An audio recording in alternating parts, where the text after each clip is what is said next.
Hi, I'm Diamond. This is my another mini vlog. But in this video, I add my own voice. म चाहिँ अहिले दुबईमा छु. दुबईबाट हजुरलाई नयाँ भिडियो. हामी चाहिँ यो दुबईको DIC इन्डस्ट्रियल सिटीमा काम गर्दछु. हाम्रो चाहिँ नाइट ड्युटी छ. नाइट ड्युटीबाट बिहान हामी सब यो DIC ग्रुपहरू रुमतर्फ हाम्रो क्याम्पतर्फ जाँदै यो चाहिँ म थोरै मोटाएको छ गाला फुल्लेको छ.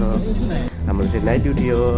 आज चाहिँ बिहान जाँदाखेरि मौसम एकदमै राम्रो भइरहेको छ. बादल लागिरहेको छ, घाम पनि लागिरहेको छ. अब गएर हामीले चाहिँ यो बाहिर अब देख्न पाउँदैन, गएर सुत्ने नै हो. रातिलाई ड्युटीमा जाग्नै पर्छ. अब यो चाहिँ साँझ है. हामी चाहिँ बाहिर गाडीलाई कुद्दै क्याम्प बाहिरपट्टि. तर गाडी चाहिँ आउनलाई ढिला गर्ला जस्तो छ. पारिको जाम देख्दाखेरि एकदमै ट्राफिक जाम लागिरहेको छ पारिपट्टि. यो चाहिँ हाम्रो शशि भाइ.